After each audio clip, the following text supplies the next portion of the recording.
زمانہ کے سپاہی کا لیبل لگ جائے، جب حسین کی انجمن کا سرٹیفکیٹ مل جائے تو پھر کسی اور انجمن کا نہ نام رہ جاتا ہے نہ نشان رہ جاتا ہے۔ صرف ایک نام ہے جو سب پہ غالب ہے اور وہ ہے حسین کا نام۔ صلوات پڑھ دیں بر محمد وآل محمد۔ اور اس منظر کو اگر آپ کو دیکھنا ہو، اگر سمجھنا ہو اس منظر کو، تو دور حاضر میں آپ صرف نجف سے کربلا جائیے۔ آپ نجف بھی نہ جائیے، نجف اور کربلا کے درمیان کا جو راستہ ہے صرف اس راستے پہ چلیے، آپ کو اندازہ ہوگا کہ حسینی کہتے کسے۔ اس راستے پہ چلیے، آپ کو پتہ چلے گا کہ ایک عزادار کی عظمت کیا ہوتی ہے۔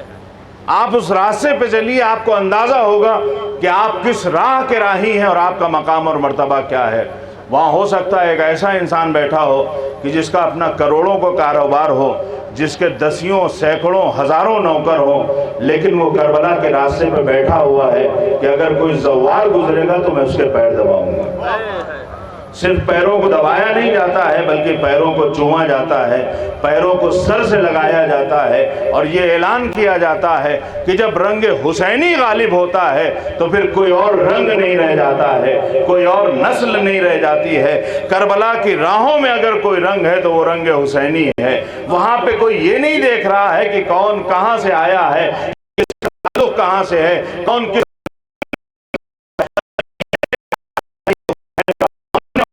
حسین کا چاہنے والا ہے۔ صلوات پڑھ دیں بر محمد وآل محمد۔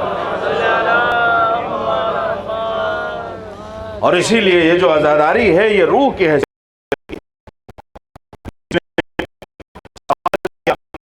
یہ بتائیے اصول دین یا فروع دین؟ اصول دین یعنی توحید اور نبوت اور اس کے عقیدے کے ساتھ ایک عقیدہ عزاداری ہے، یا یہ فروع دین ہے کہ نماز اور روزے کے ساتھ ایک عزاداری بھی اس میں اضافہ کیا جائے؟ بہت ہی خوبصورت جواب ملا کہ دیکھو عزاداری نہ اصول دین ہے نہ فروع دین ہے، عزاداری روح دین ہے۔ عزاداری روح دین ہے۔ اگر عزاداری ہوتی ہے تو فروع میں زندگی آ جاتی ہے، اصول میں جان پڑ جاتی ہے۔ یعنی جہاں عزاداری ہوگی وہاں اصول زندہ نظر آئیں گے، فروع میں زندگی نظر آئے گی۔ ایسا نہیں ہوگا کہ ایک انسان بہت بڑا عزادار ہے اور بے نمازی ہے، یہ ممکن ہی نہیں، یہ ہو ہی نہیں سکتا۔ ایسا نہیں ہوگا کہ ایک انسان بہت بڑا نمازی ہے اور اسے امام حسین سے کوئی مطلب ہی نہیں، یہ ممکن ہی نہیں ہے۔ عزاداری کا مطلب یہ ہے کہ اصول بھی زندہ ہونا چاہیے، فروع بھی زندہ نظر آنا چاہیے۔ اسی لیے امام حسین علیہ السلام نے ان اصول اور فروع کو کس طرح سے کربلا میں زندگی عطا کی ہے۔ اگر آپ عبادت کے معاملے میں دیکھیں، نماز کو دیکھیں، تو حسین نے جس عالم میں سجدہ کیا ہے تا قیام قیامت ہمیں ویسا سجدہ نظر نہیں آئے گا۔ اور اگر عقیدے کے اعتبار سے دیکھیں، جو عقیدہ ولایت الہی ہے، ولایت کا مطلب صرف یہ نہیں ہے کہ آپ سوچیں بس نبی سے ولایت ہے، یا مثلا من کنت مولا جو کہا جا رہا ہے تو وہ نبی کی ولایت ہے، اور نبی کو ہم اس لیے مانتے ہیں کہ خدا کو مانتے ہیں۔ اگر خدا کو نہ مانتے ہوتے تو نہ نبی کو مانتے نہ امام کو مانتے۔ اصل یہ ہے کہ ہم خدا کو مانتے ہیں، تبھی نبی کو مانا، تبھی امام کو مانتے ہیں۔ تو یہ جو عقیدہ ہے، عقیدہ توحید، امام حسین علیہ السلام نے کربلا میں بتایا ہے کہ خدا ہوتا کیا ہے۔ یعنی ان حالات میں، سخت سے سخت حالات میں بھی امام حسین نے ہر چیز سے سمجھوتا کر لیا ہے، لیکن امام حسین علیہ السلام نے کلمہ توحید سے سمجھوتا نہیں کیا۔ جو لا الہ الا اللہ ہے، حسین نے کہا ہم اس پر حرف نہیں آنے دیں گے، اپنا سب کچھ لٹا دیں گے لیکن دین کو بچا لیں گے۔ کربلا کا معرکہ ہمیں یہ سکھاتا ہے کہ کبھی بھی جب دین سے اور تمہارے خواہشات سے ٹکراؤ ہو تو تم اپنا سب کچھ لٹا دو لیکن دین پر حرف نہیں آنے دینا۔ ہمارا بھی عمل ایسا ہونا چاہیے کہ ہماری کوشش یہ ہو کہ اپنی خواہشوں پہ ہم دین کو برباد نہ کریں، بلکہ دین کے لیے اپنی خواہشوں کو لٹائیں۔ خواہشوں کو قربان کرنے کا نام کربلا ہے۔ اسی لیے مشہور و معروف شعر ہے جو ہم لوگ پڑھتے ہیں کہ دین است حسین و دی پناہ است حسین، کہ حسین دین ہے اور دین کی پناہ بھی ہے۔ خواجہ معین الدین چشتی کا شعر بہت ہی برسوں سے پڑھا جا رہا ہے ہماری مجلسوں میں اس مصرے میں آپ دیکھیں کیا کہہ رہے ہیں، حسین دین ہے اور حسین دین کی پناہ ہے، یعنی جہاں حسین ہے وہاں دین ہے، جہاں دین ہے وہاں حسین ہے، یعنی حسین سے ہٹ کے دین کا کوئی تصور نہیں ہے اور دین سے ہٹ کے حسین کا کوئی تصور نہیں ہے۔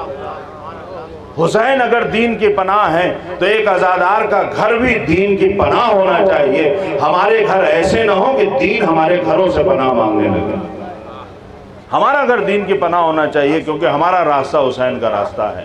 حسین نے ہمیں سکھایا ہے کہ اگر تمہیں جینا ہے تو تمہیں عزت کے ساتھ جینا ہے۔ جس شخص کے پاس دین نہیں ہے اس کے پاس عزت بھی نہیں ہے۔ لا شرف لا لمن لا دین لا، جس کے پاس دین نہیں ہے اس کا کوئی شرف نہیں ہے، کوئی وقار نہیں ہے، کوئی عزت نہیں ہے۔ ساری عزتیں اسی وقت ہیں جب آپ کے پاس دین ہے۔ اگر دین ہے تو آپ باعزت ہیں، اگر بے دین ہے تو آپ کی کوئی عزت نہیں۔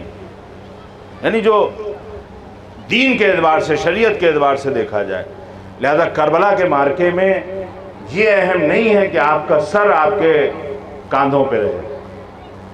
کربلا کے مارکے میں اہم یہ ہے کہ آپ جہاں بھی رہیے عزت کے ساتھ رہیے۔ اسی لیے کربلا کا نعرہ یہ ہے کہ ذلت کی زندگی سے عزت کی موت بہتر ہے۔ یعنی اسے الفاظ پلٹ کے یہ کہہ دیا جائے کہ کربلا نے ہمیں سمجھانا چاہا ہے کہ اگر کوئی انسان ذلت کے ساتھ زندگی گزار رہا ہے تو کربلا والے اسے زندہ نہیں سمجھتے ہیں، اور جو عزت کی موت کو گلے لگا لیتا ہے کربلا والے اسے زندہ سمجھتے ہیں۔ کربلا والوں کی نگاہوں میں زندگی جب عزت کے ساتھ ہے تو زندگی ہے، اور اگر انسان عزت کی موت کو گلے لگا رہا ہے تو کربلا والے اسے زندگی کہتے ہیں، اور اگر ذلت کی زندگی گزار رہا ہے تو کربلا والے اسے موت کہتے ہیں۔ کمال یہ نہیں ہے کہ آپ کا سر آپ کے سینوں کندھے پہ سلامت ہے، آپ کتنے سال جی رہے ہیں۔ کربلا والوں کی نگاہ میں زندگی کا معیار یہ نہیں ہے کہ ہم کسی بھی طرح باطل کے آگے سر جھکا کے جی رہے ہیں مگر جیے جا رہے ہیں۔ ہم حق بات کو غلط کہہ رہے ہیں اور غلط کو حق کہہ رہے ہیں مگر جیے جا رہے ہیں۔ ہم باطل کے آگے سر جھکائے ہوئے ہیں مگر جیے جا رہے ہیں۔ ہم سے کسی غلط کو غلط نہیں کہا جاتا ہے اور زندگی گزار رہے ہیں اور اپنے آپ کو کربلائی بھی کہہ رہے ہیں۔ نہیں، کربلا نے ہمیں یہی سکھایا ہے کہ ظالم کے آگے سر نہیں جھکانا ہے۔ شاعر کہتا ہے کہ کہتے ہو کہ ہو اسوہ شبیر پہ قائم، کہتے ہو کہ ہو اسوہ شبیر پہ قائم، دربار میں کیوں جاتے ہو سر کیوں نہیں جاتا؟ کہتے ہو کہ ہو اسوہ شبیر پہ قائم، دربار میں کیوں جاتے ہو سر کیوں نہیں جاتا؟ جب روح سے کہتے ہو لبیک حسینہ، پھر دل سے یزیدوں کا یہ ڈر کیوں نہیں جاتا؟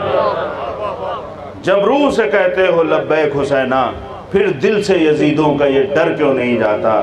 کربلا نے ہمیں عزت کے ساتھ جینا سکھایا ہے۔ آج بھی اگر ہماری تھوڑی بہت عزت ہے تو کربلا والوں کی قربانی کا نتیجہ ہے۔ اگر ہماری زندگی سے کربلا کو مائنس کر دیں تو نہ ہمارا کوئی عزت ہے نہ ہمارا کوئی وقار ہے۔ ایک کربلا کو ہٹا کے دیکھیے، ہمارے پاس کچھ نہیں ہے، جو کچھ ہے وہ اسی کربلا کی دین ہے۔ وہ کربلا جس نے ہمیں زندگی عطا کی ہے، وہ کربلا جہاں حسین نے اتنی عظیم قربانیاں دی، لیکن وہی عظیم قربانیاں تا قیام قیامت تمام نیکیوں کو زندگی عطا کر دی۔ آپ سوچئے ہمارے ہاں کیا ہوتا ہے کہ ذرا سے ہم نے دیکھا کوئی اقتدار میں آ گیا تو ہم اس کے آگے پیچھے گھومتے ہیں۔ ہمیں لگتا ہے کہ فلاں صاحب سے ہمارا کام ہو جائے گا، پھر ہم یہ نہیں دیکھتے کہ وہ باطل کا کتنا ساتھ دے رہا ہے اور کس طرح سے اس نے کام کیا ہے۔ ہم صرف یہ دیکھتے ہیں کہ اس سے ہمارا کام بنے گا یا بگڑے گا۔ ہمیں دین سے کوئی مطلب نہیں ہے کہ دین کا شیرازہ کتنا بکھر جائے گا۔ ہمارے لیے اصل یہ ہے کہ ہمارا کام ہو جائے، ہمارا کام بن جائے۔ لہذا ہم ایسے لوگوں کے پیچھے ساتھ میں بھی کھڑے نظر آتے ہیں، یعنی کوئی یا حسین کہہ رہا ہو اور ایسے انسان کے ساتھ کھڑا ہو کہ جو آئے دن ظلم پہ ظلم کرتا جا رہا ہے، تو اس کا مطلب یہ ہے کہ یا تو اس نے حسین کو نہیں پہچانا ہے یا یزید کو نہیں پہچانا ہے، یا اس نے حسین کو نہیں پہچانا ہے یا یزید کو نہیں پہچانا ہے۔ حسین کی اگر معرفت ہے پھر اس کے بعد یہ عمل ہے۔ آپ دیکھیے یزید نے امام حسین سے کیا مانگا تھا؟ امام حسین سے آج کی اصطلاح میں اگر کہا جائے تو یزید نے امام حسین سے صرف ایک ووٹ مانگا تھا۔ آج کے اصطلاح میں بیعت کا مطلب کیا ہے؟ بھائی بیعت ہم آپ کے ساتھ ہیں۔ اب اس کے الگ الگ طریقے تھے۔ بہت سے طریقے تھے بیعت کرنے کے، کہیں ہاتھ پہ ہاتھ رکھ کے، کہیں عورتیں مثلا آپ نے پڑھا ہوگا وہ اس تشت میں ہاتھ ڈالا جس میں رسول نے ہاتھ ڈالا، اور بھی بہت سے طریقے تھے، یعنی یہ اعلان کرنا کہ ہم آپ کے ساتھ ہیں۔ آج کی اصطلاح میں اگر دیکھا جائے تو کسی کی بیعت کرنا وہ بھلے ہی 3 سال یا 5 سال کا، اچھا ہمیں یہ بھی نہیں پتا ہوتا جس کی ہم بیعت کر رہے ہیں یہ کتنے سال رہے گا، کوئی گارنٹی نہیں۔ آج کی اصطلاح میں یزید نے امام حسین سے کیا مانگا تھا؟ صرف ایک ووٹ مانگا تھا کہ آپ ہمارا سپورٹ کریے اور پھر آپ جو چاہیں ہم سب کچھ آپ کے اختیار میں دے دیں گے، یعنی زندگی بچ جاتی، مدینے میں رہتے، کوئی مسئلہ نہ ہوتا، دولت کا کوئی مسئلہ نہیں، اقتدار میں بھی حصہ داری مل جاتی اگر امام حسین ایک ووٹ دے دیتے۔ اور کربلا کی حقیقت یہ ہے کہ امام حسین نے پورا گھر لٹا دیا مگر وہی ایک ووٹ نہیں دیا۔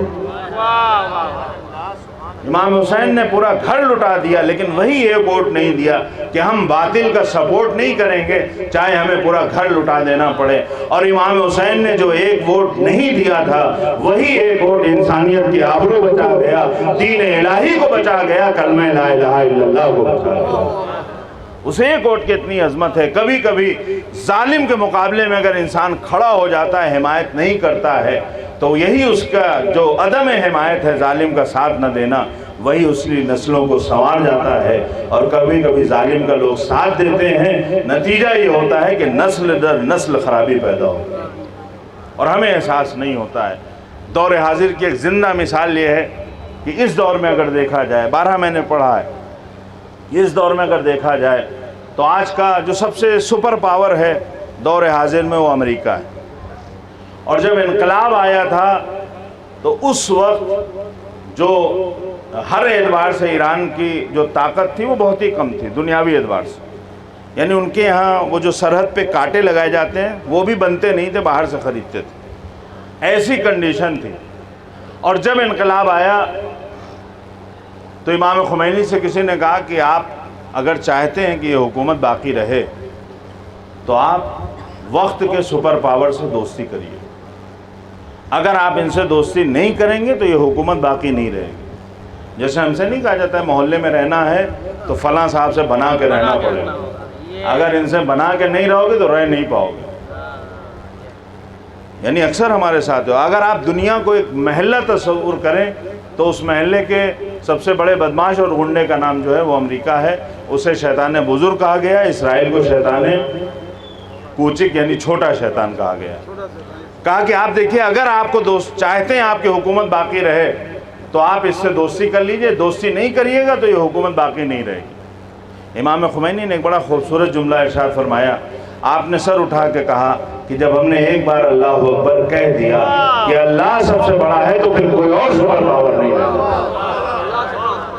جب ہم نے ایک بار کہہ دیا کہ اللہ سب سے بڑا ہے تو اس کے بعد کوئی اور سپر پاور نہیں رہ جاتا ہے۔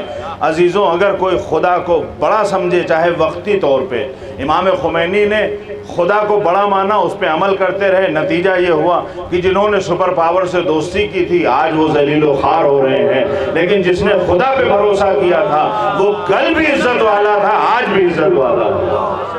یہ کربلا کی تعلیمات کا اثر ہے کہ جو مکتب کربلا کے اعتبار سے چلتا ہے، کربلا کے راہوں پہ چلتا ہے، اس مکتب کا پروردہ اگر کمانڈر ہوتا ہے تو حسن نصر اللہ ہوتا ہے، اگر اس کا مبلغ ہوتا ہے تو شیخ زغزغی ہوتا ہے، اگر شہید ہوتا ہے تو قاسم سلیمانی ہوتا ہے، اگر مراجع ہوتے ہیں تو کوئی سیستانی نظر آتا ہے، کوئی خامنئی نظر آتا ہے۔ صلوات پڑھ دیں بر محمد وآل محمد۔ یہ مکتب اہل بیت کی تاثیر ہے، یہ کربلا والوں کے راستے پہ چلنے کا اثر ہے۔ امام خمینی سے کسی نے کہا اتنا انقلاب آپ کیسے لائے؟ آپ نے کہا ما ہر چداریم از محرم و سفر ہے، یعنی جو کچھ بھی ہے وہ محرم اور سفر کی دین ہے، یعنی فرش ازا کی دین ہے، یعنی فرش ازا ہر دور میں ہمارے درمیان انقلاب لا سکتا ہے۔ ہمیں فرش ازا کو وسیلہ بنانا چاہیے اپنے سماج میں انقلاب لانے کا، فرش ازا کو جھگڑے کا ذریعہ نہیں بنانا چاہیے۔ یہ نہیں ہونا چاہیے کہ ہماری نادانیوں کی وجہ سے اسی فرش ازا پہ آپس میں اختلاف پیدا ہو جائے۔ فرش ازا ہماری دنیا اور آخرت کو سنوارنے کے لیے ہے۔ فرش ازا پہ آ کر ہمیں اس بات کا خیال رکھنا ہے کہ اسی فرش ازا نے گاندھی جیسے انسان کو اتنا حوصلہ دیا کہ اس نے ہمارے ملک ہندوستان کو آزاد کروا لیا۔ تو اگر ہم حسین کے ماننے والے ہیں تو یہ فرش ازا ہمارے سماج میں انقلاب کیوں نہ لائے، ہمارے محلے میں انقلاب کیوں نہ لائے۔ یہ فرش ازا ہے، اس فرش ازا کی دین ہے۔ اگر اس کی عظمتوں کا ہمیں اندازہ ہو تو ہم امام حسین کے راستے پر چلتے ہوئے، امام حسین کے مقصد کو مد نظر رکھتے ہوئے، امام حسین کی تعلیمات کو زمانے میں عام کرتے ہوئے اگر آگے بڑھیں گے تو یقیناً یہ فرش ازا آج بھی اسی طرح سے انقلاب لے کر آئے گا۔ اس کی ایک مثال دور حاضر میں ہمارے سامنے، ہمارے جیسے نہ جانے کتنے مبلغ تبلیغ کرتے ہیں لیکن اس کا کوئی خاص اثر نہیں ہوتا ہے۔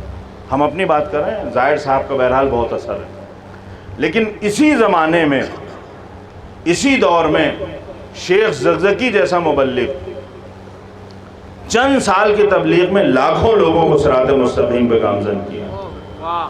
سینکڑوں شہروں میں عزاداری ہو رہی ہے صرف ایک مبلغ کی وجہ سے۔ آپ سوچیے وہ بھی ہمارے دور کے ہیں، ہمارے یہاں نسل در نسل عزاداری ہو رہی ہے، انہوں نے وہاں عزاداری برپا کی ہے جہاں پچھلی نسلوں کو نہ امام حسین کی خبر تھی نہ عزاداری کی خبر تھی، لیکن وہاں جا کے تبلیغ کی، حسین کے راستے پہ چلے، اپنے جوان بیٹوں کو قربان کیا لیکن مقصد حسین کو قربان نہیں ہونے دیا۔ نتیجہ یہ ہے کہ وہ انقلاب لے کر آئے، آج لاکھوں لوگوں کو صراط مستقیم پہ گامزن کیا، اور ہمارے جیسے کروڑوں لوگ انہیں عقیدت کی نگاہوں سے دیکھتے ہیں، کیونکہ جو کربلا کے راستے پہ چلتا ہے کربلا اسے دنیا میں بھی عزت دیتی ہے، آخرت میں بھی اسے صاحب عزت بناتی ہے، کیونکہ کربلا کا نعرہ ہی یہی ہے، حیات من الذلہ، ذلتوں ہم سے دور ہو جاؤ۔ اگر ہم کربلا لبیک یا حسین کہہ رہے ہیں تو پھر ذلتوں کو بھی اپنے سے دور کرنا چاہیے۔ اگر ایک باپ ہیں تو باعزت باپ بنیے، اگر ایک بیٹے ہیں تو باعزت بیٹے بنیے، اگر آپ کسی شہر میں رہنے والے ایک عام شہری ہیں تو جہاں بھی رہیے عزتوں کے ساتھ رہیے، کیونکہ کربلا وہی ہے جہاں عزت پائی جاتی ہے۔ صلوات پڑھ دیں بر محمد وعلی محمد۔ اس سے بہتر نعرہ صلوات۔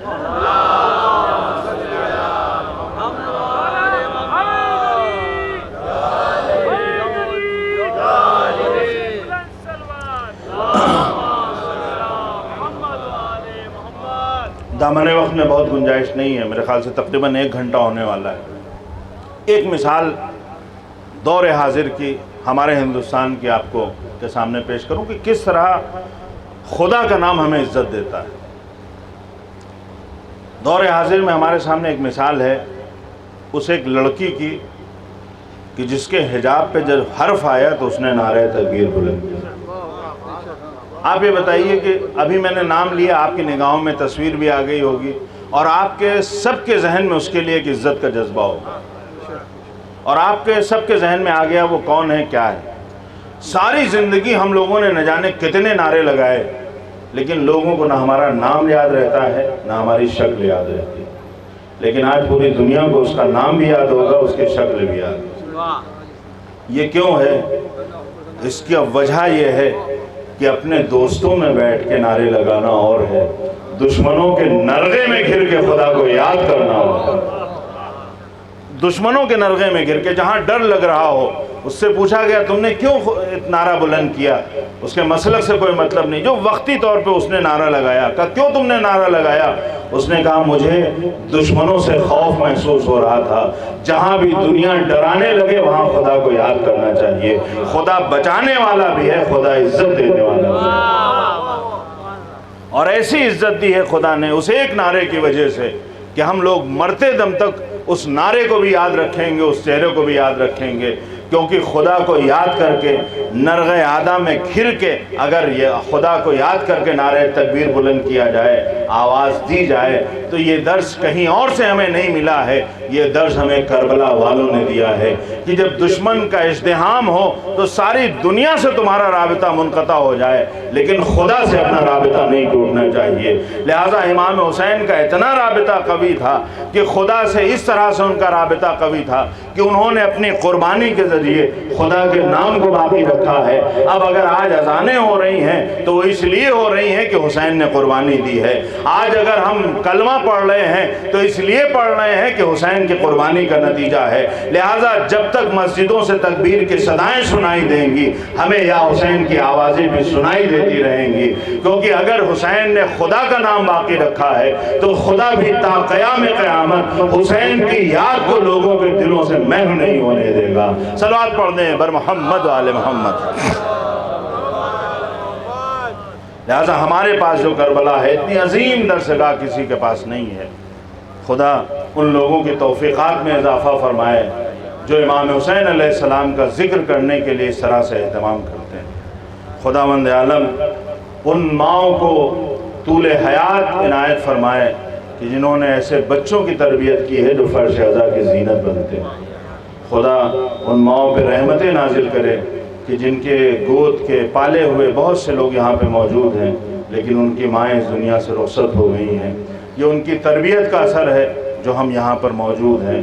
خدا ان باپوں کو کروٹ جنت نصیب کرے کہ انہوں نے ہمارے لیے رزق حلال کا اہتمام کیا اور اس رزق حلال نے ہمیں اس لائق بنایا کہ ہم فرش عزا کی زینت بن سکے۔ یقیناً امام حسین علیہ السلام کی عزاداری جتنا بھی ہم کریں ہم حق ادا نہیں کر سکتے۔ حسین پہ جتنا بھی گریہ کریں، جو حسین پہ مصائب پڑے ہیں ان کا ہم حق ادا نہیں کر سکتے۔ امام حسین علیہ السلام کا جب ذکر کرتے ہیں، ان ایام میں جب امام حسین علیہ السلام کا تذکرہ ہوتا ہے تو اکثر ہم لوگ ذکر کرتے ہیں کہ اہل بیت کے گھرانے کے مقدرات عصمت و طہارت کی چادروں کو لوٹ لیا گیا۔ عزیزوں، یقیناً ہم گریہ کرتے ہیں لیکن ہم اندازہ نہیں لگا سکتے ہیں کہ ان بیویوں پہ کیا گزری جن کی چادریں چھین لی گئیں، کیونکہ ہم نے پردے کی اہمیت کا بھی ہمیں اس طرح سے اندازہ نہیں ہے۔ شاعر کہتا ہے کہ لٹی چادر پہ کیا گریہ کریں اس دور کے بچے، لٹی چادر پہ کیا گریہ کریں اس دور کے بچے، کھلی جب آنکھ تو بچپن سے ہی بے پردگی دیکھی۔ جو بے پردگی کے عالم میں جس کی زندگی گزری ہو اسے پردے کی عظمت کا اندازہ نہیں ہو سکتا، لیکن سوچیے ان بیویوں پہ کیا گزری ہوگی کہ جنہوں نے دنیا کو سکھایا تھا کہ پردہ کہتے کسے۔ بہت سخت مراحل سے امام حسین علیہ السلام اور ان کے ساتھی گزرے ہیں۔ امام حسین علیہ السلام کے قافلے میں بیویوں کے پردے کا نگہبان اگر کوئی ہے تو وہ جناب عباس کی ذات گرامی ہے۔ نہ صرف یہ کہ جناب عباس کی ذات گرامی سے بیویوں کا آسرا ہے، بلکہ بچوں کو بھی اگر پیاس لگتی ہے تو چچا عباس یاد آتے ہیں۔ صرف بچوں ہی کو آسرا نہیں ہے بلکہ ہمارے چوتھے امام جب شب عاشور آپ نے دیکھا، آپ صرف عاشور کے روز بیمار تھے، اس سے پہلے اور بعد میں نہیں۔ جب چوتھے امام نے شب عاشور دیکھا کہ ہجوم کا ہجوم آ رہا ہے، لشکر پہ لشکر آ رہے ہیں، کسی نے کہا کہ لشکر کی تعداد بہت زیادہ ہے، تو ہمارے چوتھے امام سید سجاد نے ارشاد فرمایا کہ یہ جو لشکر کی تعداد ہے اس کی کوئی حیثیت نہیں ہے، ایک طرف میں کھڑا ہو جاؤں گا، ایک طرف چچا عباس کھڑے ہو جائیں گے اور اس لشکر کو کوفے اور شام کی دیواروں سے ٹکرا دیں گے۔ آپ سوچئے کیا جذبہ ہے چوتھے امام کا، یعنی امام نے بھی اگر یاد کیا ہے تو جناب عباس کو یاد کیا ہے، اور صرف سید سجاد نہیں، بچے نہیں، بیویاں نہیں، بلکہ امام حسین علیہ السلام کا عالم یہ ہے۔ مدینے سے جب سے نکلے ہیں، اگر آپ کو سواری پہ سوار ہونا ہے تو آپ اکبر کو آواز نہیں دیتے ہیں، اے بھیا عباس کہاں ہو، آؤ مجھے سواری پہ سوار کرو۔ امام حسین کو اگر ظالموں سے بات کرنا ہے، کسی کو خط بھیجنا ہے، کبھی بھی آپ نے کسی اور کا سہارا نہیں لیا، اے عباس جاؤ اور جا کے سامنے والے سے بات کر کے آؤ۔ یہاں تک کہ شب عاشور بھی جب مہلت لینے کے لیے بھیجا ہے تو حسین نے کسی اور کو نہیں بھیجا ہے، اے بھیا عباس جاؤ اور ایک شب عبادت کی مہلت لے کر آؤ۔ یعنی حسین کو جناب عباس پہ اتنا بھروسہ ہے کہ جب بھی امام حسین علیہ السلام کو کبھی بھی کوئی بھی ضرورت پڑتی ہے تو فوراً جناب عباس کو آواز دیتے ہیں۔ علماء بیان کرتے ہیں کہ امام حسین علیہ السلام جب ایک بار جناب عباس کے چہرے کو دیکھ لیتے تھے تو حسین کا دل مضبوط ہو جاتا تھا کہ میرا عباس ابھی موجود۔ جناب عباس کو جو آخری وقت تک اجازت نہیں دی ہے اس کی ایک وجہ یہی ہے، علماء نے بیان کیا، اس کی ایک وجہ یہی ہے کہ حسین نے اس لیے عباس کو اجازت نہیں دی کیونکہ جب بھی حسین عباس کو دیکھتے تھے تو حسین کے دل کو تقویت ملتی تھی کہ میرا عباس موجود ہے۔ اسی لیے ایک امام حسین وہ ہیں جو جناب عباس کی شہادت سے پہلے ہیں، اور ایک وہ حسین ہے جو امام حسین جناب عباس کی شہادت کے بعد ہیں۔ شہادت کے بعد حسین کا عالم یہ ہے کہ روایت کے فقرے ہیں وبان الانکسار، مقاتل کے فقرے ہیں وبان الانکسار علی وجہی، حسین کے چہرے پہ شکستگی کے آثار نمودار ہو گئے۔ امام حسین علیہ السلام نے جناب عباس کو اجازت نہیں دی ہے۔ جناب عباس ایک بار آتے ہیں اجازت کے لیے، مولا اجازت دیجئے۔ آپ نے کہا تم تو میرے لشکر کے علمبردار ہو۔ اے آقا وہ لشکر کہاں رہا میں جس کی علمبرداری کرتا تھا؟ اے بھیا عباس بچوں کے التش کی صدائیں سن رہے ہو، جاؤ ان کے لیے پانی کا انتظام کرو۔ جناب عباس خیمے پہ آتے ہیں، سکینہ کو آواز دی، سکینہ مشق لے کے دوڑی ہیں اور بچوں سے یہ بھی کہہ رہی ہوں گی اے بچوں میں تم سے نہ کہتی تھی کہ تمہارے لیے پانی کا انتظام ہو جائے گا، دیکھو اب چچا عباس پانی لینے جا رہے ہیں، اب تمہاری پیاس بجھ جائے گی۔ عزیزوں بچوں نے ہمیشہ جناب عباس سے اس لیے بھی پانی مانگا کہ جب سے یہ قافلہ مدینے سے چلا تھا جناب عباس کا دستور یہ تھا کہ اپنے حصے کا پانی آپ بچا کے رکھتے تھے کہ کہیں ایسا نہ ہو کہ کوئی بچہ پیاسا ہو پانی کی آواز لگائے اور اسے پانی نہ ملے، لہذا بچوں کو اگر کہیں پانی نہ ملتا تھا تو جناب عباس کے خیمے میں پانی مل جاتا تھا، لہذا بچوں کی کربلا تک عادت ہی پڑ گئی تھی کہ جب بھی پیاس لگتی تھی تو جناب عباس کو یاد کرتے تھے۔ سکینہ نے کہا اے بچوں آؤ اب پانی کا انتظام ہو جائے گا۔ جناب عباس مشق سکینہ لے کے چلے ہیں، بہت تفصیل میں نہیں جانا ہے، آپ گئے ہیں جنگ کی ہے، پانی کو بھرا ہے، واپس آنے لگے، ابھی آپ کچھ آگے بڑھے تھے، ایک بار ہوا دائنا بازو قطع ہوا، اور آگے بڑھے دوسرا بار ہوا بایاں بازو قطع ہوا، ایک بار آپ نے مشق سکینہ کو دانتوں میں دبا لیا، چاہتے ہیں کہ پانی سکینہ تک پہنچ جائے، لیکن ایک تیر ایسا چلا مشق سکینہ چھد گئی، عباس کی امید ٹوٹ گئی۔ ایک بار آپ نے دریا کا رخ کیا، دریا کی طرف واپس پلٹنے لگے، ایک کمی گاہ سے وار ہوا، آپ کے سر پہ گرز آہنی پڑا، زین پڑا، زین پہ سنبھلا نہ گیا، زمین پہ تشریف لائے۔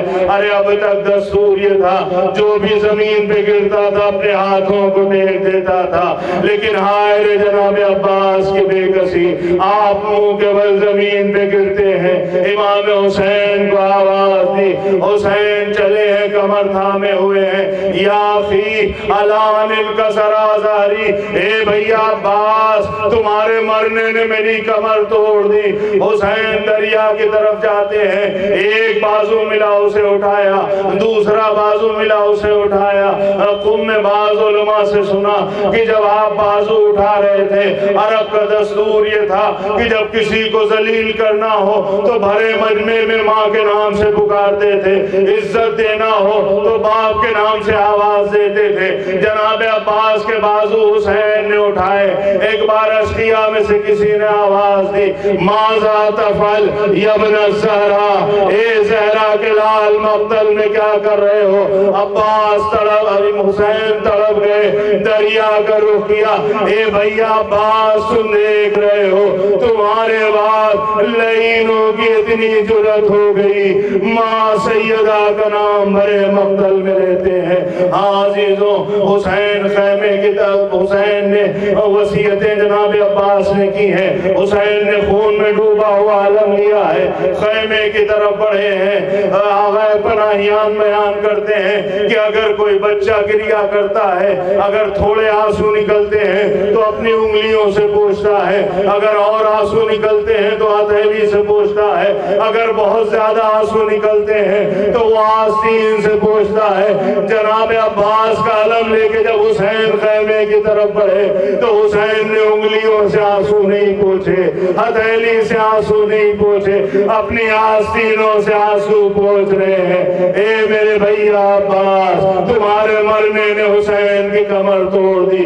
حسین در خیمہ میں آئے، وہ حسین جو آ کے بیویوں کو دلاسا دیتے تھے، بچوں کا سہارا بنتے تھے، پشت خیمہ سے ٹیک لگا کے بیٹھ گئے۔ ایک بار وہاں سے اٹھے، جناب زینب کے خیمے میں گئے، اب تک ہوتا یہ تھا کہ جناب زینب حسین کو دلاسا دیتی تھی، حسین زینب کو دلاسا دیتے تھے، لیکن آج خیمے کا عجب عالم ہے، ایک طرف حسین کھڑے ہیں، ایک طرف زینب ہے۔ کبھی حسین کہتے ہیں آئے میرا بھیا عباس، کبھی زینب کہتی ہے آئے میرا بھائی عباس۔ زینب نے سر کو جھکا کے کہا قد صدقہ بھی امیر المومنین، میرے بابا امیر المومنین نے سچ کہا تھا۔ کسی نے سوال کیا اے بی بی کیا یاد آ گیا؟ کہا میرے بابا نے کہا تھا اے زینب تمہاری چادریں چھنیں گی، تمہارے بازوؤں میں ریشمہ بندھے گی۔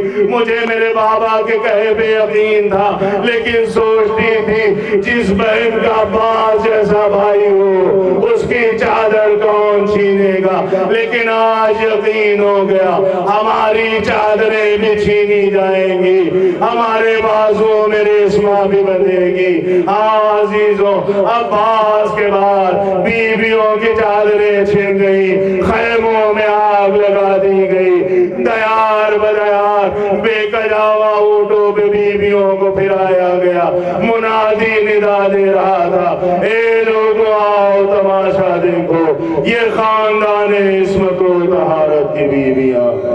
واہ